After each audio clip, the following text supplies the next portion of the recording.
Greetings, I am Herbert Derp, and today I'm going to show you how I painted this Australian Matilda II. The day after this video goes live will be ANZAC Day, April the 25th, so it would seem appropriate to finally get this paint job finished. The model is a 35th scale Tamiya Matilda II, to which I added some metal and resin detailing parts from Firestorm models to make it more closely represent an Australian tank covered in stowage serving somewhere in the Pacific. This kit was originally built as a buddy build thing with some other Commonwealth-based modelers, Nomad Productions and Model Minutes. Both of the build videos are linked in the description below. That was way back in 2020, and I did say I wanted to get this done pretty quickly, and I am well aware that almost 3 years is not very quick, but things happen and stuff gets delayed. That's just the way it is. Anyway, it's done now, and here's how I did it. As always, the first step is priming. For this model I've used one-shot primer from Camo by MIG in a nice oxide colour. I've forgotten if I had any specific reasons for using this colour. Black or grey would work just as well. The colour you prime with can slightly affect the base coat's colour, but it's not likely to be visible through the base coat, for which I'm using Hataka Deep Bronze Green, which came in the Modern Australian Army AFV paint set. The box says that this was the standard colour of British-originated vehicles in the 50s and 60s, but I think it also looks reasonable for this kind of Matilda. I airbrush on a couple of coats of this to get a nice solid coverage. Obviously that stowage is going to be painted different colours later on, so while I won't be upset if it does get green on it, I'm also not painting it green. I think this colour looks good, but I'm not modelling a freshly painted tank, so I airbrush a highlight using a mix of Hataka Bronze Green and a tiny bit of model colour buff. The mix is roughly 4 parts green to 1 part buff. It's not a precise ratio, of course. I just mix the colours and then make small adjustments until I like the way they look, rather than adhering to some strictly measured ratio or something like that. I'm mostly spraying this colour from above to represent both faded paint and light shining down on the tank from above. More highlighting comes next, and I'm using the same colours, but now the mix is roughly half of each, and I'm applying it with a brush. In particular, a small domed contour brush intended for makeup. If you want nice smooth dry brushing, this is the kind of brush you should be using. I'm mostly using this to bring out the sharper edges and raised bits of detail, but there is also a little bit of fading on some of the flat panels. I think the effect works quite well here. Next, I applied a coat of gloss varnish to the model to provide a nice base to apply decals to. I'm using Mark Fit Strong and an aftermarket decal set from Star Decals. This included a few choices, and I kind of liked the one with the little devil painted on it, but I chose the 9th Armoured Regiment tank, Ace, mostly because the diagrams for this one showed a tank with Marston mats. I didn't do a very good job of videoing myself applying the red stripes, in fact none of the video was usable, and they weren't too bad, though each section of that lower line is different parts, so it took a bit of fiddling and a fair bit of time to get them on. The decals themselves are pretty good, but the clear portion was a bit big on pretty much all of them. I had to do some cutting in places, otherwise the decal would have been hanging over the edge of the plastic, which is not especially convincing. Some of the decals didn't actually fit, especially this one at the front here. This is mostly because of the stowage though. That does mean there was also some cutting, or rather ripping, done here as well. I'm not actually trying to do a 100% historically accurate representation of a particular tank here, and if you've been around my channel for a while you would be surprised if I was. So while I have followed the instructions for the most part, I have also taken some artistic license, mostly with the turret markings. The decals I've applied here are from the non-Marsden matte diagram. The other one includes the troop number, 12, to go over the 5, but these were, apparently, painted onto a metal plate and stuck over the existing marking.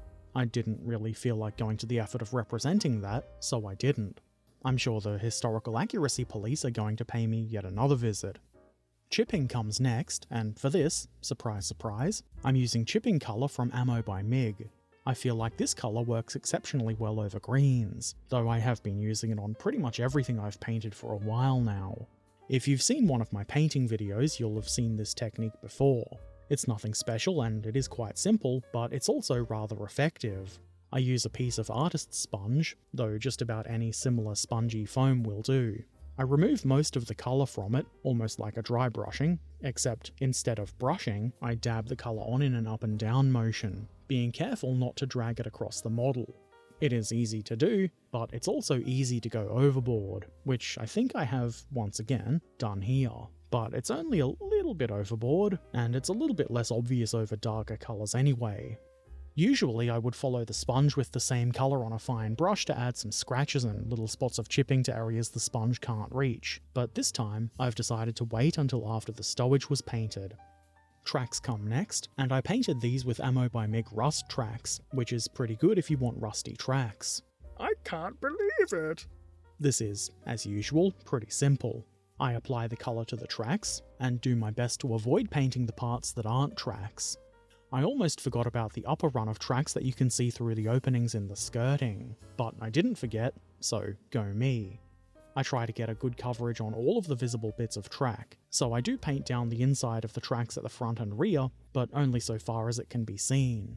There are some parts that are easier to paint with a small brush, like the bits around the drive sprockets. Surely that kind of thing is obvious. This colour works rather well on rusty tracks, so it stands to reason that it would work on other rusty things, like the muffler. I'm pretty sure the bits that are holding it on should be left green, so I left them green. I also paint the Marston mats with this colour. I assume these are steel and weren't painted, so they would get a bit rusty, especially if they weren't in use as a runway. I also try to get the supports and underside, where visible, with this colour. Now it's time to paint all that stowage. First, the largest tarp was painted with Vallejo model colour Russian Uniform World War II. This is pretty simple, of course. You put the paint on all of the parts that you want to be that colour.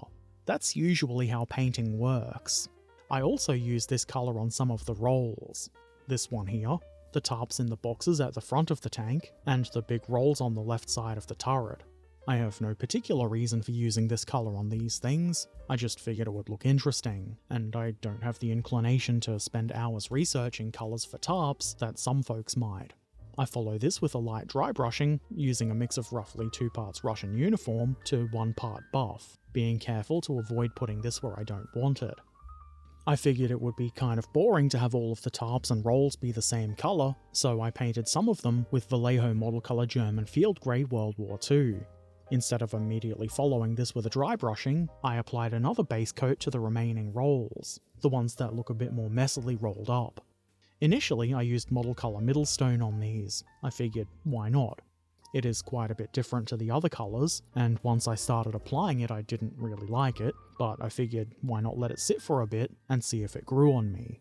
While I pondered that, I did a couple of highlights. First, over the Fieldgrey, I dry brush a mix of 2 parts Fieldgrey and 1 part buff. Obviously, the more parts you've got painted, the more careful you'll have to be when applying highlights like this. On the Middlestone tarps, I tried a mix of 2 parts Middlestone to 1 part buff. I use this kind of mix a lot, because for this kind of thing it just works. I figured it would add some interest and variation to use this mix on some of the things I'd painted with Russian Uniform too, so I gently did some dry brushing over those areas. After a bit of consideration, I decided that I didn't really like the Middlestone parts, so I repainted them with model colour US Field Drab. It stands out a lot less than the Middlestone did, and it's still different enough from the other colours to be visually interesting. I then dry brush a highlight with, surprise surprise, 2 parts US Field Drab and 1 part buff. It's not a very stark highlight, but it works. How about some more base coats? There's a bunch of different bags here, so why not paint them all different colours? I've already painted the biggest ones, so the medium ones I painted with model colour English Uniform. You're not going to believe me when I say this, I followed this with a highlight of 2 parts English Uniform and 1 part buff. Then I painted the smaller bags with model colour German Camo Beige World War II, which is definitely not a mouthful to say. I didn't apply a highlight to these at this point, but I did use the same colour to paint the wraps on the exhaust pipes. This is obviously a bit fiddly with the Marston mats in place, but I feel like it would have been too much of a pain in the arse to paint that separately and then try to glue it on neatly. I chose the slight increase in fiddliness. I'm also willing to accept that some of the pipes just won't get that colour on them. They're not all that visible anyway. These are the choices we must make as painters, I guess. Moving on, I painted these things that look like ammo boxes with model colour bronze green. It's different enough from the bronze green I used on the hull, but it's close enough that these might be from another tank painted in the same-ish colour. This big jug, I guess you might call it, got the same colour because why not? Next, I used model colour reflective green on these boxes. Obviously I've got no idea what these are for, maybe ANZAC biscuits. ANZAC biscuits. I also used the same colour on this fuel can on the right rear. It won't match the other fuel cans, but it also looks different to the others, so it made sense to me that it might be a different colour. I also paint this box here, though it probably would have been a bit easier to paint the box underneath it first. I also used it on this box on the back of the turret. To me, this doesn't look like something that would have been painted as part of the tank. It looks more like something that was added later. So to make it stand out a bit, I painted a different colour to the hull, though I did leave the bracket the same as the rest of the hull. To continue the stowage painting adventure, I use model colour USA Olive Drab on a couple of boxes and a couple of the fuel tins. Maybe these came from the Americans. Maybe Herbert was just picking random colours. Maybe it's Maybelline. By this point I'd kind of gotten sick of doing highlights, so I figured I would do all the base coats in one go, and then decide if highlights were even needed and apply them. I do a couple of boxes with model colour Mahogany Brown. This colour stands out quite a bit. The box in the middle of the stowage looks like it could just be a random, maybe even civilian box, but the other one is definitely more military. It doesn't quite seem to fit, but I think it looked interesting, so I kept it that colour. I applied model colour German Grey to this barrel on the side here. I've no idea what it's for, maybe oil. Why is it this colour? Mostly because why not? I also painted this fuel tin with the same colour, again because why not? I did briefly consider trying to add some labelling, if only some white or yellow spots to make it look like text, but I figured it wouldn't look as good as I'd want it to. Also, laziness. Anyway, I thought it would be good to add some brighter, non-military colours, so I painted one of the fuel tins with Vallejo model colour red. This is so that it goes faster. Obviously you probably wouldn't see this on a military vehicle. Maybe it's looted from something. There's a few stories you could spin to explain this, but really, who cares? I just wanted some different and unusual colours. I also applied the red to this jug-looking thing. I like this because it kind of looks like somebody's gone to the effort of hiding the bright red item from view. Less care was taken to hide the other bright red thing, but somebody was trying. For some more bright colour, I painted this large drum with model colour ultramarine. Maybe this will blend in with the sky and not be seen by the enemy. I had to do a couple of coats of this colour to get a good solid coverage. Same with the red.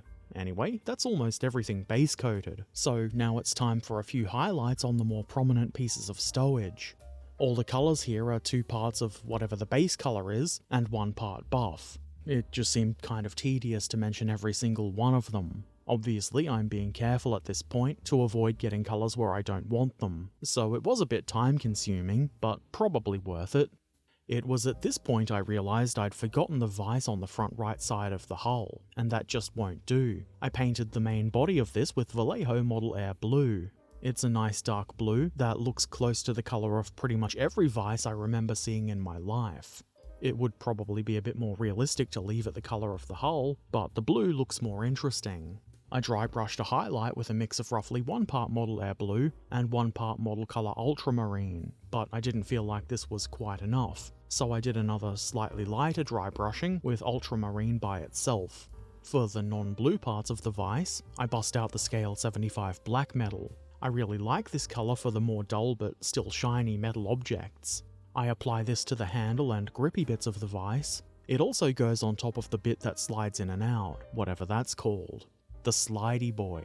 I continued with the same colour and painted this piece of stowage. It looked to me like a large food tin without a label, so I painted it that way. I don't know what comes in a can that big, maybe industrial strength baked beans. It makes sense to keep using the same colour, so I paint everything else I wanted to be shiny-ish metal, things like the shovel heads, and these bars.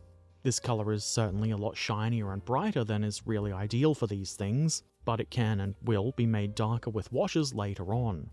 The tools aren't the only things I want to use the black metal on. I also painted the turret machine gun with it, and the smoke launchers on the side of the turret. I understand that these are just cut down guns of some sort, modified to fire a smoke grenade. So not only do I paint the big cylinder parts, but also the trigger and top part of the gun. It might be fun to use a different colour now. I thought it might add some interest if I were to pick out the various ropes and straps on the rolls and tarps, and for this I've used Ammo by MIG red leather. The ropes are moulded into these parts, and they do stand out a reasonable amount, so it's not especially difficult to figure out where the paint should go. It is probably stating the obvious to say that it's a little bit fiddly to paint them though, owing to how small they are. This is the sort of thing where you'll get a better result if you're careful and slow. The big straps holding the rolls onto the side of the turret were also painted with this colour. At this point it does look a bit bright, especially on the larger straps, but a wash will take care of that a bit later. Next, I painted the wooden parts of the smoke launcher guns with Vallejo Model Air Burnt Umber. That seemed like a nice dark woody colour, which is what I wanted. I then did a highlight using model colour chocolate brown along the top of the wooden bit, just to try and add a bit of interest. It is kind of hard to see, especially on camera, but I do like subtle looks. I added some more highlights using model colour vermilion. Unsurprisingly, I used this on the two pieces of red stowage. Just a little bit of it along some raised edges was all I really needed. I highlighted the big blue barrel with Vallejo model colour sky blue, and as you can see, it's very bright. I applied this mostly where I figured the drum would see a lot of use and damage, around the rim, handle, and lid. I also did a couple of scratches on the sides for good measure. Then, I used ultramarine and brushed a couple of extra highlights onto the vise. Not too much, just enough to make the edges stand out a bit more. Using the brush allows this highlight to be more focused on the edges than a dry brushing would, with much less risk of getting the blue on the surrounding areas. Wood for the tool handles comes next, and for this I used light wood from Ammo by MIG, and I'm clearly applying it to the wooden handles, or at least things which I think are wood. The thing on the holes right looks like an axe handle, but I don't know where the head is. Maybe Clumsy Bazza the tank driver has lost it. I ummed and ahed about what colour to use here, mostly trying to decide if I wanted to use a light or a dark wooden colour. I ended up choosing this one because a lighter colour will stand out a bit more against the hull and look a bit more interesting to my eyes. Next, I bust out the Ammo by MIG chipping colour again, and a fine brush. I use this to add some chips and scratches to the various bits of stowage. I'm pretty much just putting it on various edges and raised bits that I would imagine are easily scratched and worn with use. It stands out the most on the big blue barrel, where I applied the chipping colour to the areas where I added the sky blue highlight. I'm not trying to completely cover that, but a lot of it will be obscured by this colour. I feel it adds a nice beaten up look to things. I also painted the buckles on this strap with the chipping colour, and I did think about doing it with the black metal, but I think this looks a bit better. You don't really want shiny buckles on this kind of thing anyway. I then used some Vallejo model colour orange brown and stippled it onto the muffler. It is a bit similar in effect to the chipping I did, just with a brush. I was pretty light with this because I didn't want it to stand out too much. I liked how it looked, so I did the same thing on the Marston mats. I used the stippling brush, which I think is actually an old Games Workshop dry brushing brush, and if I feel like any of the bits I applied went on too heavily, I poked at them until they thinned out. The idea is to add some variation to the rusty colour without going over the top. I then used the same colour to apply some light scratches. I figured some of these bits of stowage might have some chips or scratches that got a bit rusty, and I feel like this worked rather well with the light blue and chipping colour. It's a bit subtle, but it is there. At this point, I realised I'd totally forgotten about the road wheels and return rollers. I painted the return rollers with Ammo by MIG rubber and tyres. They seem like they'd be rubber wheels, so why not? I understand that Australian Matildas didn't even have wheels here, rather metal skids instead, and I'm sure the Historical Accuracy Police will add this to my extensive list of crimes. I didn't know if the road wheel rims should be metal or rubber, but I imagine they would be metal. I didn't feel like spending hours painting the rims anyway, so I left them green. It just means they don't stand out quite so much. Then I applied the various touch-ups that needed doing, and it's time for washes. I applied Army Painter Light Tone, undiluted, to the wooden tool handles. This is pretty simple. I'm using it to darken the colour down a bit, but I don't want it to be an overly consistent colour, so I'm deliberately applying it a bit unevenly. I also apply this to the ropes and straps I painted onto the rolls. This, unsurprisingly, does the same thing as it does on the tool handles. It also settles into the space next to the rope and adds a bit of shadow there. Then, I figured, why not see how it might look if I diluted the light tone to a roughly 50-50 mix with water, and then slathered it onto the Marston mats. I figured it would add a bit more of a variation to the rusty look, and it did. I liked how this worked, so I applied it to the mufflers too. I also put a little bit of this on the lid of the big blue barrel. I guess whatever's in there is the same colour as light tone. I followed this by applying undiluted army painted dark tone to the return rollers. I just sort of slap it on there to both darken the rubber colour and add some shadow and depth, even though it won't really be that visible.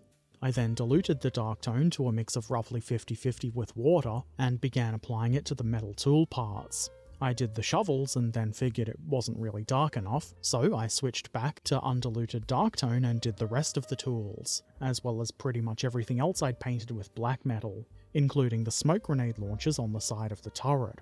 I reapplied it to the shovels to make them nice and dark, and then I applied it to the various shiny parts of the vise. This should reasonably represent the sort of greasy grime that you would find on those. I also used dark tone to darken down the ends of the tarp boxes, or whatever they are. There should be a little bit of depth here, and this should give that effect. I slopped some of this onto the red fuel can. Maybe it's actually an oil can. Whatever it is, it hasn't been kept very clean. Then I used Army Painter Strong Tone, diluted roughly 50-50 with water. Are you sensing a pattern here? I pretty much just slopped this all over the stowage. I'm trying to avoid letting this pool up in any one place, but it will naturally gather in gaps and crevices, which is what we want it to do. It should add some depth and a dirty look, and just darken everything down a touch. This could also have been done earlier in the process before adding any of the dry brushed highlights. It'll be fine either way really, and as with anything, if you do end up being unhappy with the results, it can be fixed. And by fixed, I mean repainted. You can see here that it's darkened everything down, and it is a bit messy in some spots. It'll look a bit different with a matte varnish over it, but at this point it does look kind of wet, so if that's the effect you're going for, this would be a way to do it.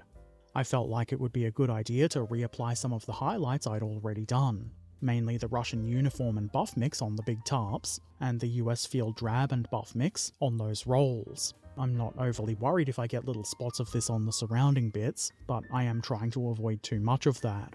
Once that's done, I apply a coat of protective gloss varnish so the coming enamels won't destroy the acrylics.